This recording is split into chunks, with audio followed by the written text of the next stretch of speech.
ఇక్కడ వాళ్ళని డైరెక్ట్గా పేరోల్లో తీసుకు పెట్టడం అంటే వాళ్ళకి ఎటువంటి ఆఫర్ లెటర్ కానీ ఎటువంటి అపాయింట్మెంట్ లెటర్ కానీ లేదు.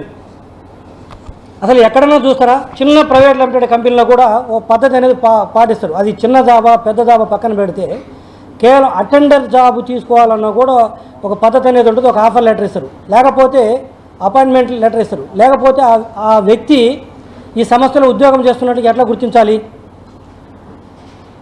ఇక్కడ అటువంటి ప్రొసీజర్స్ ఏమీ ఫాలో కాకుండా చాలామంది ఎంప్లాయీస్ని ఆ విధంగా రిక్రూట్ చేయడం జరిగింది. కానీ వాళ్ళందరికీ లాస్ట్ 5 సంవత్సరాల నుంచి కొంతమంది 5 సంవత్సరాల క్రితం, కొంతమంది 4 సంవత్సరాల క్రితం, కొంతమంది 3 సంవత్సరాల క్రితం, కొంతమంది 2 సంవత్సరాల క్రితం అంటే 5 ఏళ్లలో రిక్రూట్ అయ్యారు. వాళ్ళందరికీ మాత్రం జీతభత్యాలు బ్రహ్మాండంగా వెళ్తున్నాయి. ఒక వ్యక్తికి అపాయింట్మెంట్ లెటర్ అంటే నీ సంస్థలోకి నిన్ను నేను తీసుకుంటున్నానని చెప్పకుండా, ఇంకా చెప్పాలంటే ఆఫీసులో నోట్ ఫైల్స్ అవన్నీ ఏం రెడీ చేయకుండా, ఒక జాబ్ నోటిఫికేషన్ లేకుండా, ఆఫర్ లెటర్ లేకుండా, అపాయింట్మెంట్ లెటర్ లేకుండా డైరెక్ట్ తీసేపోయి పెట్టేసి దాంట్లో అతని పేరు కంప్యూటర్లో ఎక్కించు, అతనికి నెలకు 30,000, 20,000, 40,000, 50,000, 60,000 ఇచ్చేసే జీతం. అరే మీ ఇప్పుడు అవినాష్ రెడ్డి గారు కాబట్టి మసూదన్ రెడ్డి గారు ఇక్కడ ఏదో ఆయన తిరుపతిలో హోటల్ కడుతున్నాడంట. ఇప్పుడు రేపు ఆయన హోటల్లో కూడా ఇలానే ఉద్యోగాలు ఇస్తాడా? పాత ఎండి గారు రేపు ఆయన దగ్గర ఉద్యోగాలు తీసుకుంటారు. ఆయన దగ్గరకు ఉద్యోగాలు కావాలంటే వస్తే మాత్రం ప్రాపర్గా వెరిఫై చేస్తాడు కదా.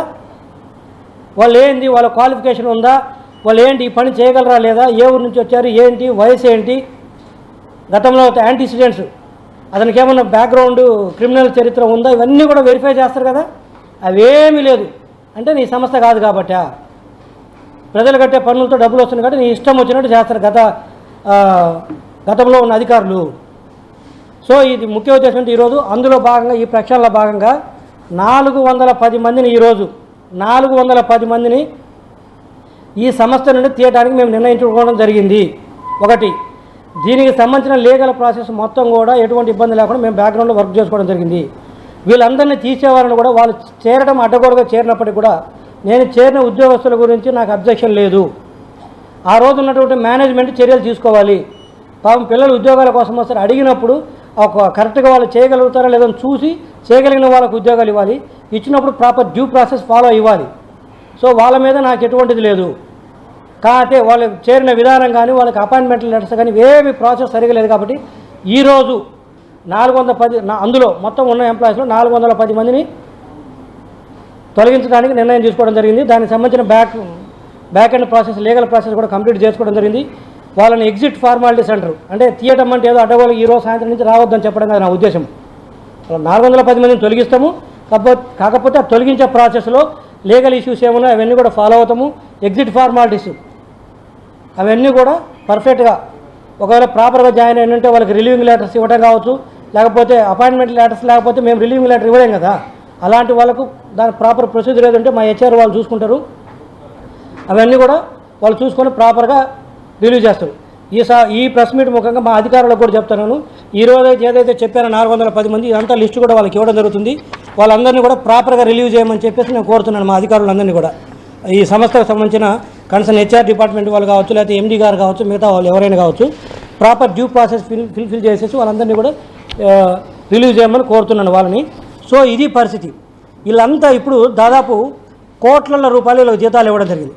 పోనీ వీళ్ళందరూ వర్క్ చేశారంటే వీళ్ళలో చాలామంది కూడా ఒక ఎమ్మెల్యే ఇంట్లో డ్రైవర్ గానో, ఇంకొక ఎంపీ ఇంట్లో వంట మనిషి గానో, ఎక్కడ ఉంటారో తెలియదు, ఆఫీస్కి ఎప్పుడు వస్తారో తెలియదు. అలాంటి పరిస్థితి. ఎందుకంటే వాళ్ళు ప్రాపర్గా రిక్రూట్ అయితే ఒక బాధ్యత అనేది ఉంటుంది. చాలామంది అందరం చెప్పాలంటే చాలామంది ఇలా ఉద్యోగం ఎక్కడ, జీతం ఎక్కడ, పనిచేసేది ఎక్కడో, వాళ్ళకు కూడా ఫేస్ రికగ్నేషన్ అనేది ఒకటి ఉంటుంది అనమాట యాప్. అది ఏమవుతుందంటే దాంట్లో ఫీల్డ్లో ఉన్న వాళ్ళకి 100 కిలోమీటర్ల వేరియేషన్లో ఎక్కడున్నా కూడా రేడియస్లో వాళ్ళు తీసుకోవచ్చు. సో 100 కిలోమీటర్స్ ఏముంది, ఆ ఎంపీ ఇంట్లోనే ఎమ్మెల్యే ఇంట్లో పనిచేస్తుంటారు. వాళ్ళ డిహెచ్క్యూ అంటారు మాకు డిస్ట్రిక్ట్ హెడ్ క్వార్టర్స్, లేకపోతే మా సంబంధించిన ఆఫీసెస్ దగ్గరలో అక్కడి నుంచి 100 కిలోమీటర్స్ ఏ ఏరియానో వస్తుంది. వాళ్ళ ఇళ్లలో పని చేయటము, అక్కడి నుంచి అటెండెన్స్ చేయటము, అక్కడ పని ఇక్కడ జీతమా, ఎవడిస్తాడు ఈ డబ్బంతా? అంటే ప్రభుత్వ ఖజానాకు మీ ఇష్టం వచ్చినట్టు నష్టపరుస్తారు. ప్రజలు కట్టిన పనులు మీ ఇష్టం వచ్చినట్టు తీసుకెళ్ళిపోతారు. అంటే ఈ సంస్థలో ఇంతమంది ఉద్యోగుల్ని ఇంత ఇర్రెగ్యులర్గా అపాయింట్ చేశారంటే ఏ స్థాయిలో గవర్నెన్స్ నడిచిందో చూడండి. ఇది నేను ఇప్పుడు ఈ ప్రెస్ మీట్ చూసే ప్రజలను కూడా నేను కోరుకున్నది ఒకటే, మేమేదో ప్రభుత్వం మారింది కాబట్టి వైఎస్ఆర్సీపీ అధికారంలో ఉన్నప్పుడు వాళ్ళ వ్యక్తులను అధికారులు వాళ్ళ వ్యక్తులకు ఉద్యోగాలు ఇచ్చారు కాబట్టి వాళ్ళ మీద కక్షతోటో ఈర్ష్యతోటో లేకపోతే పగ తీర్చుకోవాలని మేము ఉద్యోగాల నుంచి తీయట్లేదు. ఏ ఉద్యోగస్తునైనా రమ్మని చెప్పానండి, ఇదిగో నాకు ప్రాపర్గా నేను రిక్రూట్మెంట్ చేశారు, లేకపోతే నేను రిక్రూట్మెంట్ చేసి నేను ప్రాపర్గా అటెండ్ అయ్యాను, నేను వాళ్ళకు తొత్తులుగా పనిచేయలేదు, లేకపోతే రోజు ఆఫీస్కి వచ్చాను చెప్పానండి. మరి ఇంత ప్రాపర్గా ఇన్ని చేస్తే ఎందుకు ఇంత దాదాపు ఈరోజు 2160 కోట్ల రూపాయల అప్పుల్లో ఉంది. 1260 కోట్ల రూపాయలు బ్యాంకుల నుంచి తెచ్చిన అప్పు మీకు తెలుసా. కాంట్రాక్టర్లకు సప్లయర్స్కు అప్పు ఈ సంస్థ ఈరోజు 900 కోట్ల రూపాయలు బాకీ పడింది. ఏం చేశారని 900 కోట్లు ఆల్రెడీ డ్రా చేసిన అమౌంట్ కొంత, ఇది ఇంకా బాకీ పడిందంటే ఏం చేశారని 900 కోట్లు. ఇంతమంది ఉద్యోగస్తులను ఏం పని చేశారు? మరి ఇంత పని చేస్తే ఈ సంస్థ ఈ పరిస్థితికి ఎందుకు వచ్చింది? మొన్న కూడా చెప్పాను, ఈ సంస్థ దివాలా అంచులో ఉందని. 2019లో బ్రహ్మాండంగా వెలుగొందుతున్నటువంటి సంస్థ ఒక 5 సంవత్సరాల్లో ఇంతమంది ఉద్యోగస్తులను దివాలా అంచుకు ఎందుకు వచ్చింది? ఇదిగో ఇలాంటి ఉద్యోగస్తులు ఉండటం వల్ల, వచ్చి పని చేయకపోవటం వల్ల. ఇది 410 మందిని తీసేస్తున్నాము. ఎవరైనా సరే ఏదో మేము అడ్డగోలకు తీసినామనుకుంటే నేను ఇంకా ఒక ముక్క చెప్తున్నాను ఉద్యోగస్తులు కూడా, ఎవరైతే వాళ్ళందరినీ తొలగిస్తున్నాం మీ మీద ఇంకా ఎంతో మీరందరూ సరే తెలుసో తెలియక వచ్చారో ఆ ఫార్మాలిటీస్ ఆ రోజున అధికారులు చేయాలి. జరిగింది ఒకటే చెప్తున్నాను, వాస్తవంగా చెప్పాలంటే మీ అందరి నుంచి రికవరీ పెట్టవచ్చు. శాలరీస్ ఎవరైతే తీసుకున్నారో మీరు పని చేశారా లేదా పక్కన పెడితే మీకు ప్రాపర్గా అపాయింట్మెంట్ లేకుండా వచ్చారు, మీ అన్ని క్రెడెన్షియల్ చెక్ చేస్తే ప్రాపర్గా లేవు కాబట్టి ఇంకా ఎక్కువగా మాట్లాడితే మీ అందరి నుంచి రికవరీ పెట్టాల్సి వస్తుంది, ఇంకా ఎక్కువ మాట్లాడితే కేసులు కూడా పెట్టాల్సి వస్తుంది. సో మీరు ఎవరు కూడా గోల చేయాలని చూసినా దీని తర్వాత ఏదైనా చేయాలని చూస్తే మేము తదుపరి చర్యలు తీసుకోవడానికి కూడా వెనకాడము. మీ వైపు తప్పు ఉంది, మేము ఆల్రెడీ చెప్పడం కూడా జరిగింది మీ అందరికీ ఇంటర్నల్గా కూడా. సో ఈరోజు మొత్తం 410 మందిని తొలగిస్తున్నాము. దీని తర్వాత లీగల్గా దీని మీద తీసుకోవాల్సినటువంటి చర్యలు మా అధికారులు తీసుకుంటాం. ఇది ఈరోజు యొక్క ప్రెస్ మీట్ యొక్క ఉద్దేశం. Anything sir?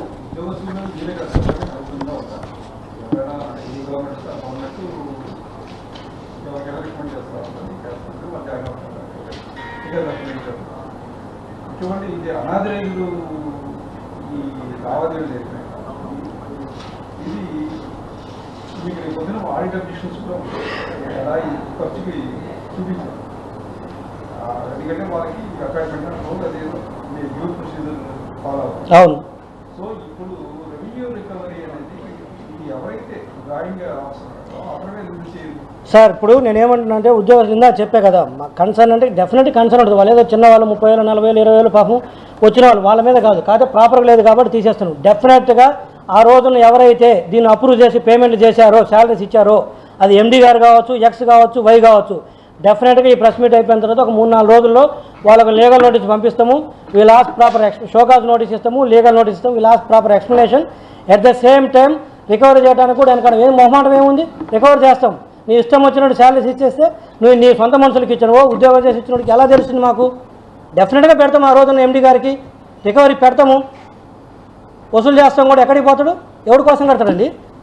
ఇష్టం వచ్చినట్టు ఇచ్చేసుకుంటూ పోతే రేపు అంత సాఫ్ట్ టార్గెట్ అయిపోయారా ఏంటి? ఎవరు అడగాలనుకుంటున్నారా ఏంటి? ఇప్పుడు మొత్తం వాళ్ళ మనుషులే కదా బ్రదర్ ఉన్నది.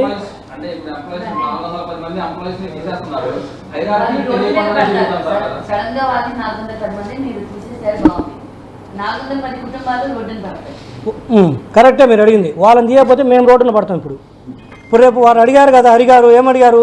రేపు సిఏజీ వాళ్ళు ఆడిట్ అబ్జెక్షన్స్ రాస్తారు. ఒక్క నిమిషం మేడం కాన్సల్ట్ చేయండి.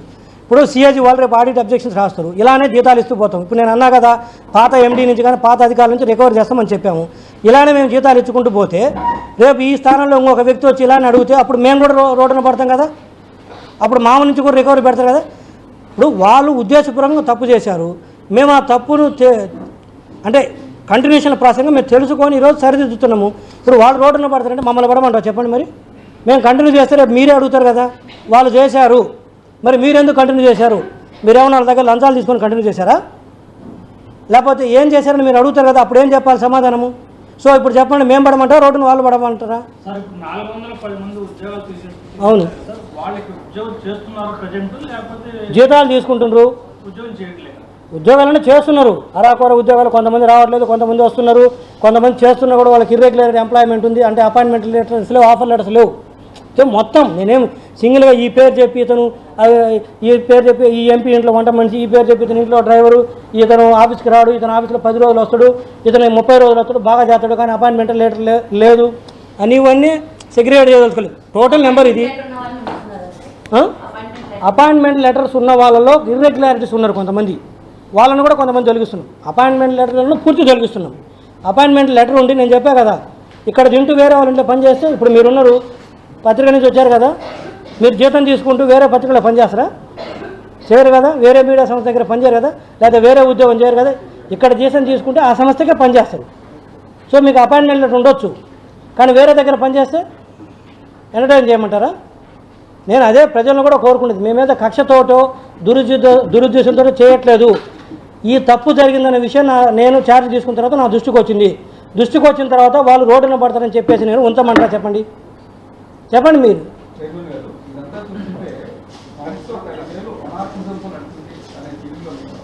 ఫీలింగ్ ఏంటండి? అదే కదా అడిగారు వాస్తవం. మళ్ళీ డౌట్ ఏముంది? అందులో క్వశ్చన్ మార్క్ ఏముంది? ఎవడైనా చెప్పండి, ప్రపంచంలో ఏ సంస్థ అయినా సరే ఇలా ఉద్యోగుల్ని, ఇప్పుడు నేను లాస్ట్ టైం కూడా చెప్పాను, విజయసాయి రెడ్డి గారు వాట్సాప్ ద్వారా ఒక లీగల్ డిపార్ట్మెంట్ పెట్టారని చెప్పేసి, ఎక్కడైనా జరుగుతుందా? ఒక మెసేజ్ ద్వారా? సరే, ఆయన మెసేజ్ పెడితే పెట్టాడు, ఇక్కడ ఉన్న ఎండీ ఏం చేశాడు? దాన్ని కనీసం ప్రాపర్గా నేనేమంటానంటే, నేనే చెప్తున్నాను, కనీసం రెగ్యులరైజేషన్ చేసుకోవాలి కదా. అంటే అంత కొవ్వా? ఏమనాలి మరి? అంటే లెక్కలేనితనం. మమ్మల్ని ఎవడు అడుగుతాడు? అడగకూడదు.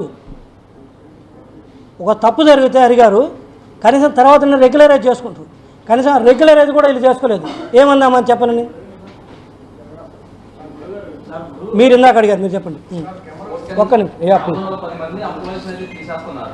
ఇల్లీగల్గానే వాళ్ళు జాయిన్ అయ్యారు. అయితే దీనికి ప్రత్యక్షంగా కానీ పరోక్షంగా కానీ సహకరించిన హెచ్ఆర్ డిపార్ట్మెంట్, మరి వాళ్ళని ఎట్లాగా? నేను చెప్పే కదా, ఎవరిని స్పేర్ చేసేలేదంటున్నా కదా.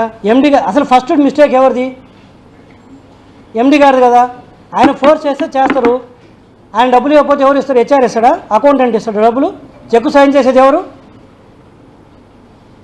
మీరు ఏం చేస్తారా? ఇప్పుడు మీరే టీవీ, మీరు క్రైమ్, మీ ఎండి మిమ్మల్ని పంపించేస్తే మీరు వస్తారా రారా?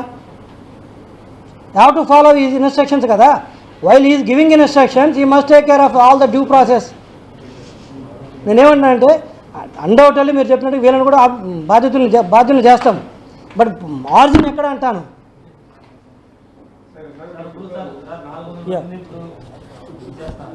అయితే ఉద్యోగం పెట్టుకున్న మధుసూదన్ రెడ్డిది తప్పే, ఓకే, కానీ వీళ్ళని రిఫర్ చేసిన ఎమ్మెల్యేలో మంత్రిలో ఎమ్మెల్యే వాళ్ళ మీద అంటే లీగల్గా చర్యలు తీసుకోలేము. ఇప్పుడు నోటి మాట ద్వారా చదువుతారు, పెట్టుకోవాలా లేదన్నది నా ఉద్దేశం. ఇప్పుడు నాకు మీరు ఫోన్ చేస్తారు, మీకు పరిచయం ఉండి, సార్ జీవీ రెడ్డి గారు మనకి ఎప్పటి నుంచో పరిచయం, ఒక ఎంప్లాయీని ఒక అతన్ని పంపిస్తాను తీసుకోమంటే మీరు పంపించారు. ఆ తర్వాత నేనేం చేయాలి? అతను ప్రాపర్గా ఈ ఉద్యోగానికి సరిపోతుందా లేదా ఒక ఇంటర్వ్యూ పెట్టి ఒక ప్రాపర్గా ఒక ఆఫర్ లెటర్ ఇచ్చి దాన్ని అతను యాక్సెప్ట్ చేసిన తర్వాత అగైనెస్ట్ దట్ ఒక అపాయింట్మెంట్ లెటర్ ఇచ్చి ఆ తర్వాత ప్రొబేషన్ పీరియడ్ అనేది ఒక 6 నెలల సంవత్సరం పెట్టి ఆ తర్వాత ప్రొబేషన్ పీరియడ్ అయిపోయిన తర్వాత కన్ఫర్మ్ చేయాలి. ఇది కదా ప్రాసెస్. ఎమ్మెల్యే చెప్తాడు, ఎంపీ చెబుతాడు. నేనేం వాళ్ళు కరెక్ట్ వాళ్ళని పంపించారని చెప్పను, కాబట్టి లీగల్గా వాళ్ళ మీద చర్యలు తీసుకోలేము. కాకపోతే వాళ్ళు పంపించేటప్పుడు కూడా చూసుకొని పంపిస్తే బాగుంటుంది అనేది నా ఉద్దేశం. ఎస్,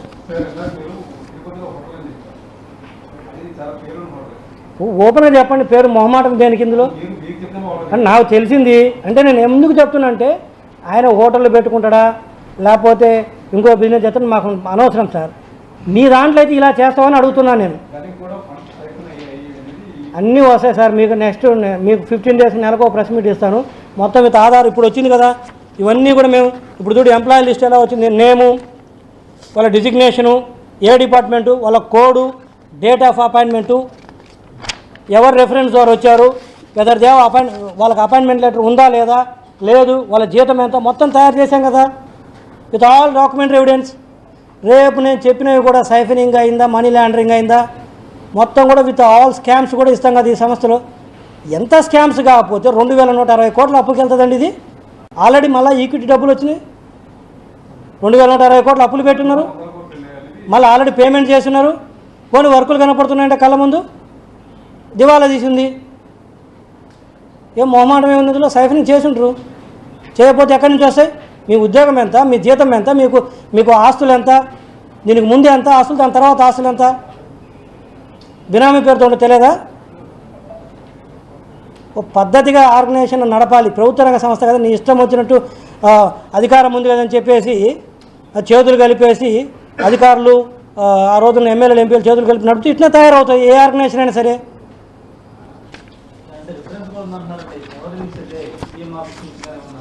ఇది ఎమ్మెల్యేలు ఎంపీలు అంతే అందరూ. ఇప్పుడు అడుగుతున్నారు, మమ్మల్ని కూడా అడుగుతున్నారు కదా, వాళ్ళని అడిగినట్టే ఆ రోజు ఆ ప్రభుత్వం అడిగినట్టు ఇప్పుడు మా ప్రభుత్వం కూడా మమ్మల్ని అడుగుతారు. అడగడం నేను తప్పు పట్టను, మేము ప్రాసెస్ చేసేటప్పుడు ప్రాపర్గా చేయాలంటాను. అది నా ఉద్దేశం.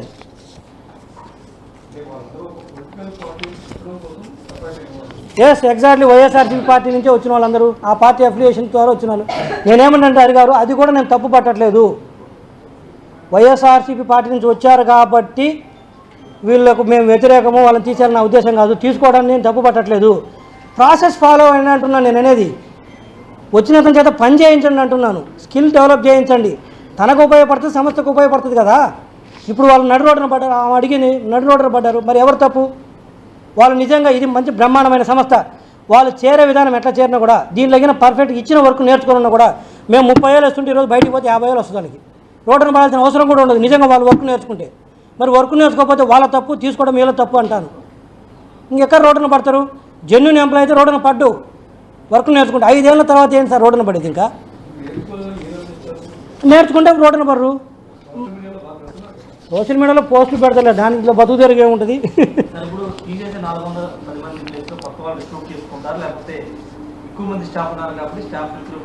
చూస్తే అవసరాలను బట్టి ఇప్పుడు వీళ్ళని తీసాం కాబట్టి 400 ఫిల్ చేయము, వాళ్ళ 400 వైసీపీ వాళ్ళని తీసిన కాబట్టి 400 టీడీపీ వాళ్ళని పెట్టాలని రూల్ కాదు అది. అవసరం మేరకు తీసుకుంటాము. అవసరం మేరకు ఇప్పుడు బిజినెస్ ఎక్స్పాన్షన్కి వెళ్తున్నాం. ఇంతకుముందు మనం చెప్పాం కదా, మొత్తం కంప్లీట్గా రివైవల్ చేస్తున్నాం ఆర్గనైజేషన్ని. రివైవల్ చేస్తూ ఎక్స్పాన్షన్కి వెళ్ళే అందులో భాగంగా అవసరమైన మేరకు తీసుకుంటాం. కానీ కేవలం ఉద్యోగాలకు ఇవ్వడం కోసం మాత్రం తీసుకోము. అర్థం కాలే?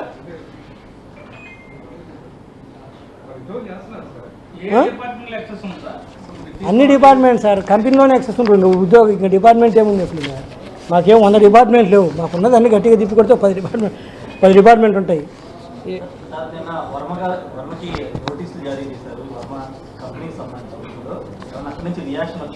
అంటే వాళ్ళకు 15 రోజులు టైం ఇచ్చినాము, ఇవ్వాల్సిన డబ్బులు.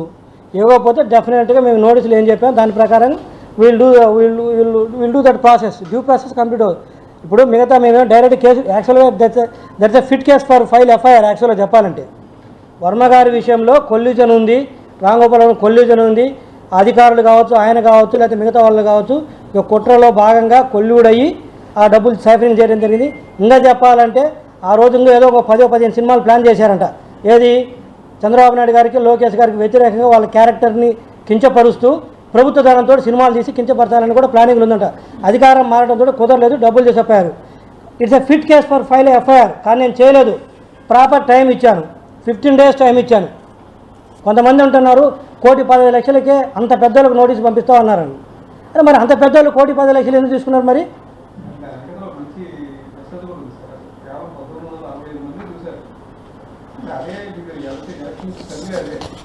కోర్స్ సరే, అది ఇంకో సబ్జెక్ట్. అది నేనేమన్నా తెగ బాధపడిపోతున్నట కొంతమంది.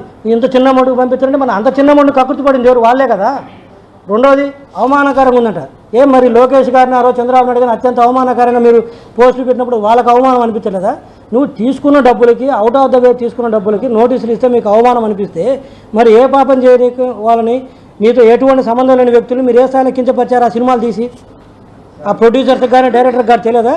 ఒకసారి ఆ సినిమా చూస్తే తెలియదా ఎవరిని ఎవరు అవమానపరిచారో? నోటీస్ వస్తే నీకు అవమానం అని తెలిసిందా?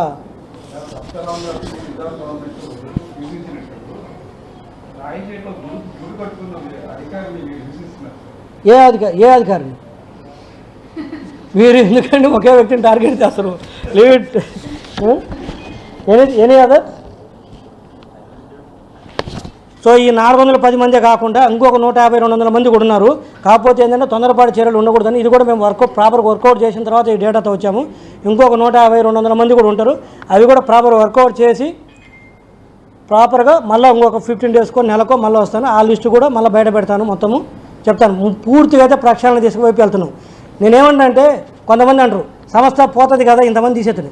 అసలు పోయింది కదా, ఇంకా కొత్త పోవడానికి ఏముంది? ఇంతకంటే కిందికి పోయడానికి అయితే అవకాశం లేదు. ఇంకా సో మేము అయితే కదా ఒక స్టెప్ ముందుకెళ్తాం కానీ తప్పితే ఇప్పుడు 400 మందిని రేపు ఇంకొక 200 మందిని మొత్తం 600 తీసినా ఇంతకంటే ఇది ఒక అడుగు అయితే కిందికి పోము. ఎందుకంటే పూర్తిగా భూస్థాపితంలో ఉన్నాం. ఇంతకంటే అక్కడికి పోతాం. ఇంకా భయం ఏంటి? ఇంతకంటే ఇంకా ఎవరికి భయపడాలి చెప్పు? అంటే మొన్న చంద్రబాబు గారి కేసులో ఇక్కడి నుంచి మహిళ విజయసారి నియమించిన మహిళ ద్వారా మహిళలు గుర్తించారు. ఆ మీద ఏమైనా చర్యలు ఒకటి గుర్తించడం టెర్మినేట్ చేసినప్పుడు గుర్తించినట్టే కదా. గుర్తించకపోతే ఎట్లా టెర్మినేట్ చేస్తాము? కాకపోతే ఇంకా వాళ్ళ పేర్లు చెప్పడము అది కరెక్ట్ కాదు. అంతవరకు దట్ చాప్టర్ ఈజ్ ఓవర్. ఏదైనా ఉంటే ఫర్దర్ మా ఫైండింగ్స్లో ఇంటర్నల్ ఎంక్వైరీస్లో ఏదైనా జరిగినట్టు తెలిస్తే ఫర్దర్ యాక్షన్ తీసుకుంటాం. ఒకవేళ ఏం లేకపోతే అంతటితో క్లోజ్ చేస్తాం. టెర్మినేట్ చేయడం వరకు ఆ ప్రాసెస్ అయిపోయింది. వాళ్ళ పేరు బయట చెప్పడం యాంటిసిడెంట్స్ అంటే కరెక్ట్ కాదు. అది మీరు తీస్తే నేనేం చేస్తాను? నేనైతే ఇవ్వలేదు కదా.